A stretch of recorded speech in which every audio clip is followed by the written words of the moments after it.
Bienvenidos a esta mesa de trabajo que llamamos Gestión Invisible. Este es el episodio 10 y es el episodio cierre de la temporada 2. Hoy vamos a trabajar en torno a la reconstrucción y cuáles son las condiciones mínimas para que un sistema que dañó o fue dañado pueda recuperarse.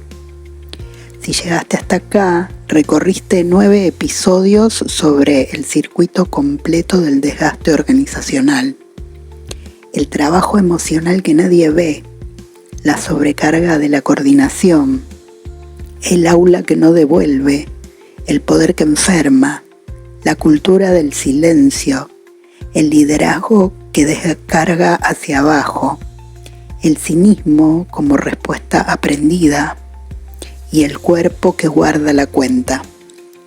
Este episodio cierra ese recorrido con una pregunta que queda un poco dando vueltas en todo lo que se vio anteriormente. ¿Qué se necesita para que algo diferente sea posible? No como una esperanza abstracta, sino más bien como una condición específica. Hay una versión de la reconstrucción que los sistemas organizacionales conocen bien. Es la versión que empieza con un nuevo plan de comunicación interna, con un cambio de liderazgo que se presenta como la solución a lo que el liderazgo anterior produjo, con un taller de trabajo en equipo que dura 2 días y termina con compromisos escritos en un papel, con una encuesta de clima que mide el estado del equipo 2 semanas después de la crisis. Esa versión de la reconstrucción tiene una característica que la hace reconocible para todos los equipos que la experimentaron. No reconstruye nada. Puede producir alivio transitorio, puede producir la apariencia de que algo cambió, puede dar al sistema el espacio suficiente para continuar funcionando sin que el daño se vuelva inmediatamente insostenible, pero no produce reconstrucción. ¿Por qué no? Porque la reconstrucción real requiere 3 condiciones que esa versión no genera. Y sin esas condiciones, lo que ocurre tiene otro nombre: gestión del síntoma. La gestión del síntoma busca restablecer el funcionamiento. La reconstrucción busca algo diferente: restaurar la posibilidad de la confianza. Son objetivos distintos, producen procesos distintos y producen resultados distintos en los equipos que los experimentan.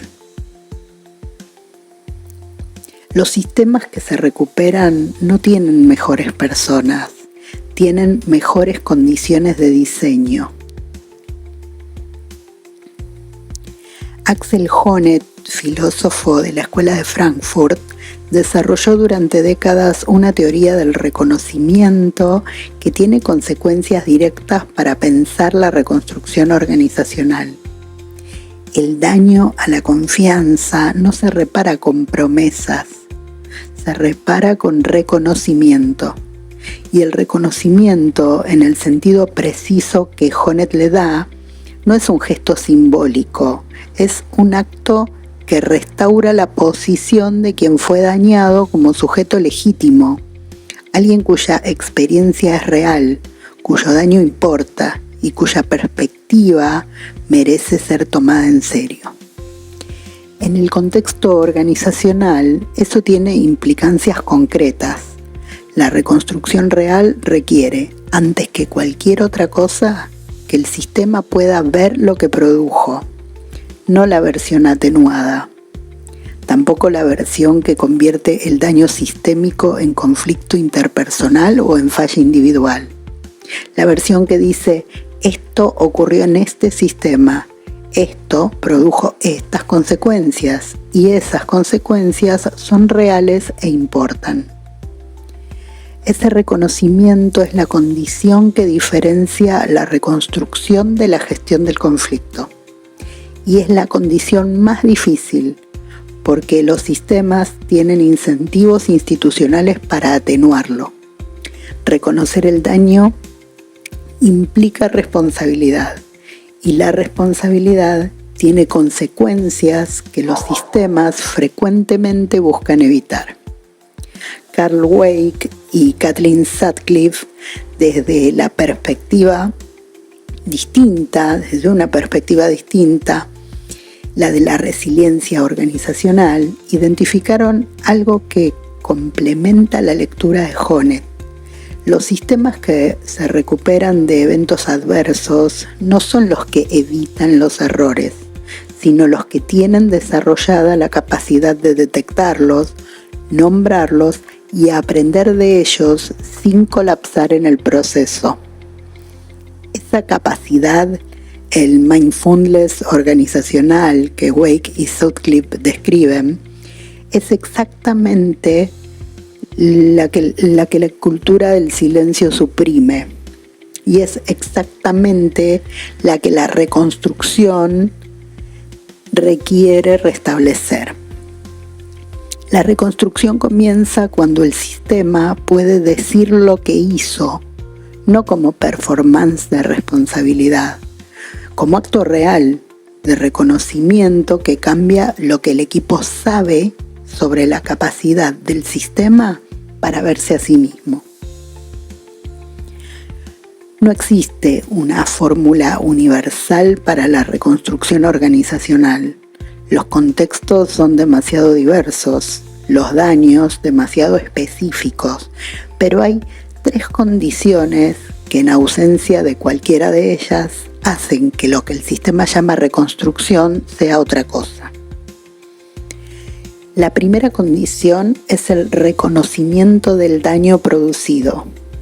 El sistema tiene que poder nombrar lo que produjo de una manera tan precisa como para que quien lo experimentó lo reconozca como verdadero.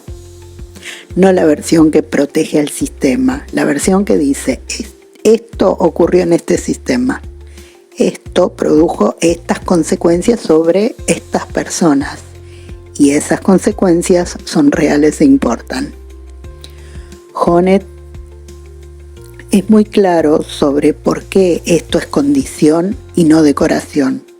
Sin reconocimiento del daño, la persona dañada no puede procesar lo que experimentó como algo que el sistema vio y admitió. Lo que experimentó sigue siendo únicamente suyo, y sin esa apropiación, la confianza no tiene sobre qué construirse. La segunda condición tiene que ver con la reparación real, no simbólica. Stephen Hopfall, cuya teoría de la conservación de recursos es uno de los marcos más robustos para entender el impacto del estrés sostenido, identificó que la pérdida de recursos activa una espiral de deterioro que no se detiene sola. Para que la espiral se detenga, los recursos tienen que ser repuestos, no prometidos, repuestos. En el contexto de la reconstrucción, eso se traduce de esta manera. La reparación real significa que las condiciones que produjeron el daño cambien de forma observable, no el discurso sobre las condiciones. Las condiciones. Si el daño fue producido por sobrecarga sin recuperación, la reparación real requiere diseño de recuperación. Si fue producido por la cultura del silencio, la reparación real requiere diseño de canales donde la información pueda circular. La reparación simbólica, el gesto, el reconocimiento verbal, el compromiso declarado sin cambio en las condiciones, no es reparación. Es la forma que el sistema encuentra para cerrar el capítulo sin cambiar lo que produjo. Y el equipo que aprendió a leer la diferencia entre el discurso y la práctica del sistema la lee exactamente así. La tercera condición tiene que ver con el diseño deliberado de confianza. Barbara Fredrickson documentó que las emociones positivas amplían el repertorio de pensamiento y acción disponible y que la construcción de recursos psicológicos requiere condiciones que la faciliten. En el contexto de la reconstrucción, esto se traduce en una pregunta: ¿qué condiciones necesita el entorno para que la confianza sea una respuesta racional? No una actitud que se le pide a las personas, una respuesta racional a condiciones que la justifican. Fred Lutyens, quien desarrolló el concepto de capital psicológico organizacional, la combinación de esperanza, eficacia, resiliencia y optimismo que predice el desempeño sostenido, identificó que ese capital puede desarrollarse deliberadamente con las intervenciones adecuadas. En el contexto de la reconstrucción, eso significa que los equipos dañados no están condenados a operar desde la desconfianza, pero que la confianza no va a reinstalarse sola, requiere diseño. Ese diseño tiene características específicas. Tiene que producir experiencias de éxito pequeñas y verificables, no promesas grandes e inverificables. Tiene que ser consistente en el tiempo, tiene que estar orientado a producir evidencia que el equipo pueda leer por sí mismo sin requerir que confíe de antemano. Las tres condiciones no son secuenciales, son simultáneas. Un sistema que reconoce el daño pero no repara las condiciones produce reconocimiento vacío. Un sistema que repara las condiciones pero no reconoce el daño produce mejora sin sanación. Un sistema que hace ambas cosas pero no diseña deliberadamente la confianza deja la reconstrucción librada al azar. Los equipos que experimentaron daño organizacional sostenido desarrollan con el tiempo una capacidad específica: distinguir entre el cambio real y su simulacro. Esa capacidad no es cinismo, aunque frecuentemente se confunde con él. Es el resultado del mismo aprendizaje que produce el cinismo, la evidencia repetida de que el discurso del sistema y las acciones del sistema no coinciden. La performance de la reconstrucción tiene rasgos reconocibles. Empieza con intensidad y termina con abandono. El mismo patrón de las iniciativas de engagement que el episodio 8 identificó como uno de los productores centrales de cinismo organizacional. Produce cambios en el discurso antes que en las condiciones, y esta es la señal más clara. Requiere que el equipo demuestre que creyó antes de que el sistema demuestre que cambió. Esa inversión del orden es exactamente lo que diferencia la performance de la reconstrucción real. La reconstrucción real no le pide al equipo que confíe primero. Produce las condiciones para que la confianza sea una respuesta racional y espera a que el equipo la adopte en el tiempo que necesite, en función de su propia evaluación de la evidencia. La reconstrucción real se distingue de su performance en una sola dimensión. Produce evidencia que el equipo puede verificar sin requerir que confíe primero. Todo lo demás es secundario a esa evidencia. Uno de los malentendidos más frecuentes sobre la reconstrucción organizacional es el del tiempo. Los sistemas tienden a subestimarlo, y esa subestimación no es ingenua, tiene una función. Un proceso de reconstrucción con plazos cortos es más manejable institucionalmente. Puede planificarse, presupuestarse, evaluarse, puede cerrarse administrativamente cuando el plazo vence, independientemente de lo que haya ocurrido realmente. Pero la reconstrucción de la confianza no respeta los plazos institucionales, respeta los plazos del aprendizaje. Y el aprendizaje de que las condiciones cambiaron de forma sostenida requiere exactamente eso, evidencia sostenida en el tiempo. Hopful documentó que las espirales de pérdida de recursos son más rápidas que las espirales de ganancia. Es más fácil y más rápido perder confianza que construirla. Un equipo que acumuló 2 años de daño no se reconstruye en 3 meses, independientemente de cuán intensivo sea el proceso. Sonnentag y Fritz identificaron que la recuperación genuina no es lineal. Tiene avances y retrocesos. Tiene periodos de mayor confianza interrumpidos por episodios que reactivan la desconfianza. Porque el sistema nervioso de un equipo dañado está configurado para detectar señales de amenaza con mayor sensibilidad que señales de seguridad. Esa asimetría no desaparece de un día para el otro, se va corrigiendo con la acumulación de evidencia que la contradice. Un sistema que no tiene diseñado ese tiempo, que espera resultados lineales y los evalúa con métricas de corto plazo, va a leer los retrocesos como señales de que el proceso falló y puede abandonar el proceso exactamente cuando la acumulación de evidencia estaba empezando a producir algo real. El tiempo de la reconstrucción no es el tiempo que el sistema necesita para declarar que el proceso terminó. Es el tiempo que el equipo necesita para acumular la evidencia que hace posible volver a creer. La reconstrucción organizacional tiene una asimetría que frecuentemente se subestima.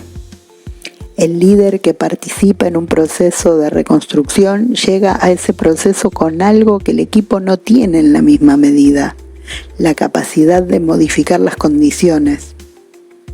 El equipo puede cambiar su disposición, su participación, su inversión, pero las condiciones que produjeron el daño, la sobrecarga, la cultura del silencio, el diseño del rol, los protocolos de recuperación, están fuera del alcance del equipo, están dentro del alcance de quien lidera. Esa asimetría define el orden de la reconstrucción. No es el equipo el que tiene que demostrar que está dispuesto a reconstruir, es el sistema, representado por quien tiene autoridad para modificarlo, el que tiene que producir las condiciones que hagan posible que el equipo quiera reconstruir. Honneth es preciso sobre esto: la reparación de una relación dañada no puede ser simétrica cuando la asimetría de poder es constitutiva de esa relación. Pedir al equipo que contribuya simétricamente a la reconstrucción sin que el sistema haya primero modificado las condiciones es reproducir en el proceso de reconstrucción la misma asimetría que produjo el daño. Eso no significa que el equipo no tenga responsabilidad, significa que esa responsabilidad tiene un orden. Primero, el sistema modifica las condiciones.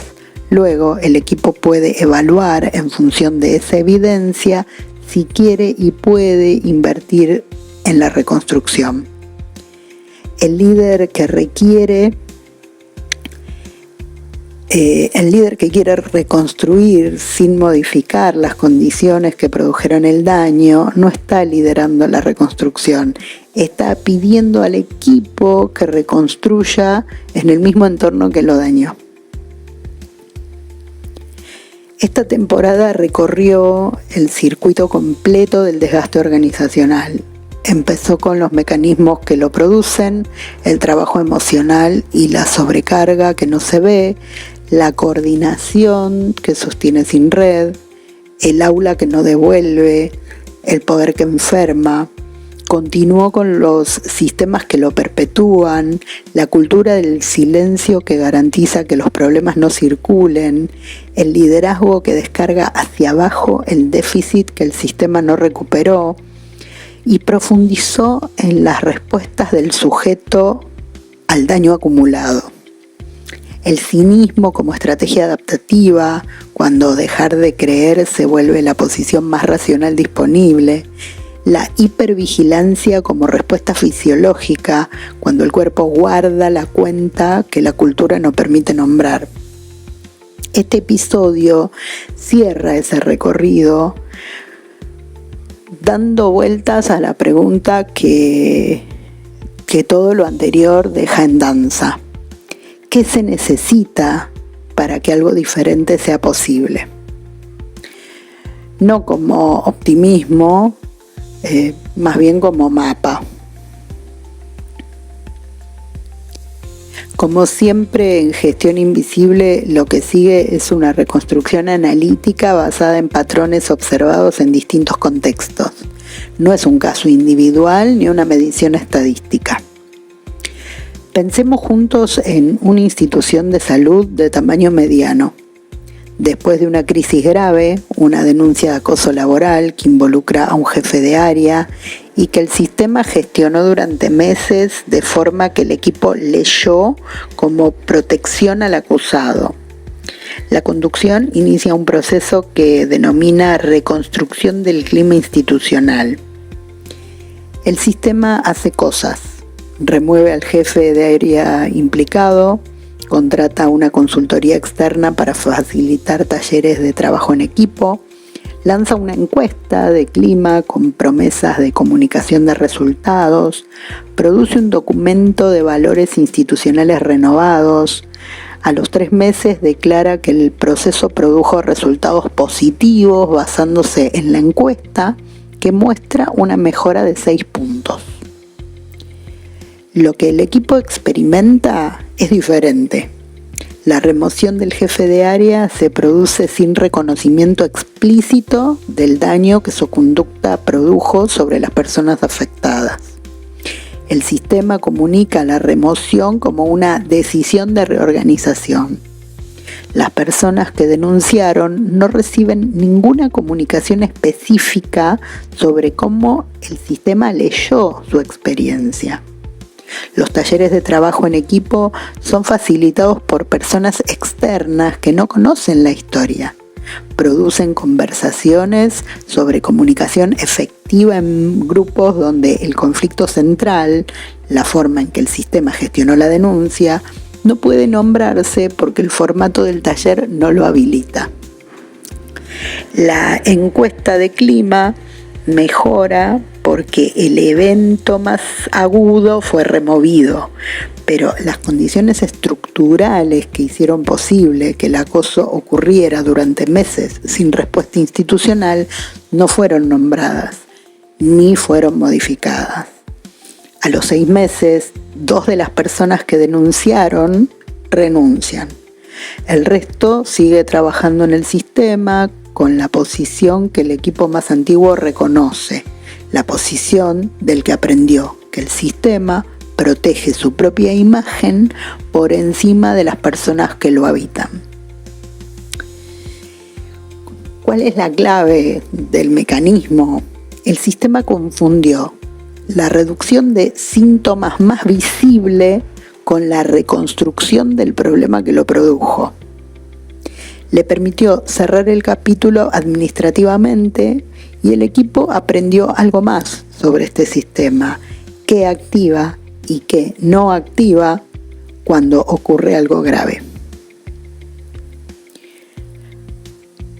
Vamos a ver una aplicación práctica desde Gestión Invisible. Pensemos primero en la conducción. Sería oportuno primero revisar si el proceso de reconstrucción en curso nombra el daño producido con una objetividad suficiente para que quien lo experimentó lo reconozca como verdadero, si esa versión no puede decirse en ningún espacio institucional, la reconstrucción no ha comenzado. Segundo, distinguir entre las condiciones que cambiaron y las condiciones que el sistema comunicó que cambiarían. Si la distancia entre las dos es significativa, el proceso está produciendo la misma brecha entre discurso y práctica que el episodio 8 identificó como el productor central del cinismo organizacional. Tercero, revisar los plazos asignados al proceso en función de la magnitud del daño producido. Si el plazo es de semanas para un daño que se acumuló durante años, el proceso no tiene tiempo suficiente para producir la evidencia que la reconstrucción requiere. Extender el plazo no es señal de fracaso, es evidencia de que el sistema comprende la magnitud de lo que ocurrió. Cuarto, identificar qué cambió en las condiciones que produjeron el daño. No en el discurso sobre esas condiciones, sino en las condiciones mismas. Si la respuesta es nada todavía, esa es la prioridad del proceso antes que cualquier iniciativa de clima o de comunicación. Para los coordinadores, mandos medios y equipos, primero, distinguir entre el alivio transitorio que produce la reducción del factor más agudo y la reconstrucción de las condiciones que produjeron el daño. El primero puede sentirse como recuperación sin serlo. Segundo, tener claridad sobre qué evidencia concreta sería suficiente para que la inversión en el proceso de reconstrucción sea racional. No una lista de deseos, una descripción específica de qué tendría que ocurrir para que la confianza tenga fundamento. Esa claridad es la condición para evaluar el proceso con criterios propios. Tercero, reconocer que la fluctuación, los periodos de mayor confianza, interrumpidos por episodios que reactivan la desconfianza, son partes del proceso, no su fracaso. Cuarto, si el proceso de reconstrucción no está produciendo la evidencia que haría posible la confianza, esa información es la base para una decisión. No la decisión de creer o no creer, la decisión de si continuar en ese sistema es una opción que tiene sentido.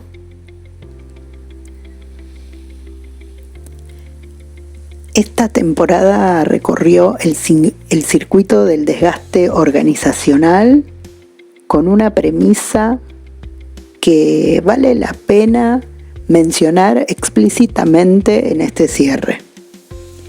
El daño organizacional no es una falla individual, es una producción sistémica. Los sistemas que dañan no lo hacen, en la mayoría de los casos, porque tengan personas malas. Lo hacen porque tienen condiciones de diseño que producen daño de forma predecible y que no tienen diseñado cómo verlo, nombrarlo ni cambiarlo. La cultura del silencio garantiza que las señales no circulen. La ideología defensiva del oficio garantiza que quienes lo experimentan no lo nombren. La ausencia de protocolos de recuperación garantiza que el déficit se acumule hasta que se descarga. Eso no exime a las personas que tienen poder de sus responsabilidades. Un sistema está hecho de personas y las personas que tienen autoridad para modificar las condiciones tienen también la responsabilidad de hacerlo. Pero ubica la responsabilidad en el lugar correcto, en el diseño, no en la naturaleza de quienes participan en él. La reconstrucción es posible cuando el diseño cambia. no siempre, no de forma lineal, no en los plazos que el sistema preferiría, pero es posible cuando las tres condiciones están presentes: reconocimiento del daño con precisión, reparación de las condiciones que lo produjeron y diseño deliberado del entorno donde la confianza pueda volver a ser racional. Lo que viene después del daño depende de lo que el sistema decide hacer con él. Puede gestionarlo, reducir sus síntomas más visibles, declarar que el proceso terminó, continuar con las condiciones intactas. Esa decisión tiene consecuencias predecibles. El ciclo vuelve, con las mismas condiciones, con el mismo resultado, con personas que ya no están dispuestas a invertir lo que invirtieron la primera vez. O puede reconstruir, reconocer el daño, cambiar las condiciones, producir la evidencia que hace posible la confianza. Esa decisión también tiene consecuencias predecibles. Es más costosa en el corto plazo, más incómoda institucionalmente, más lenta quizás de lo que el sistema querría. Y produce algo que la gestión del síntoma no puede producir: la posibilidad real de que el equipo vuelva a creer. Eso es lo que esta temporada intentó construir: la precisión sobre los mecanismos que producen el daño y las condiciones que hacen posible algo diferente. No como expresión de optimismo, quizás como mapa.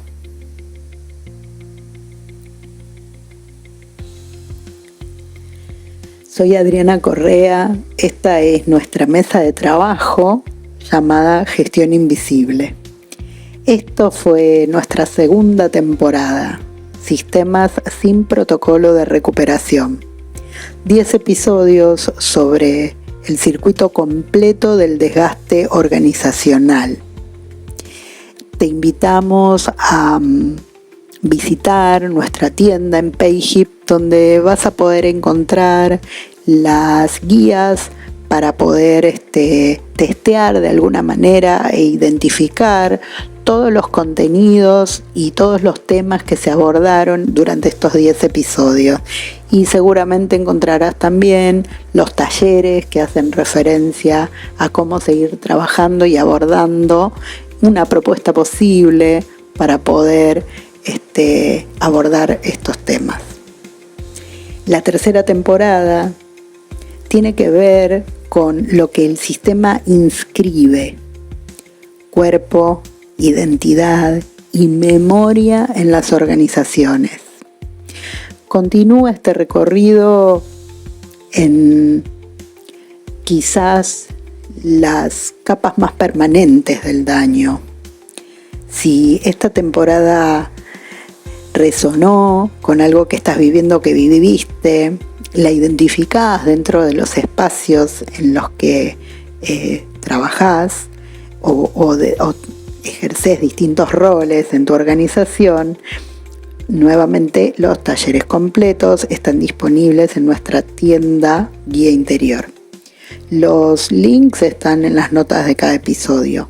Los artículos completos con el marco teórico desarrollado de todos los episodios de Gestión Invisible están en el blog de Gestión Invisible, también entre los links de interés.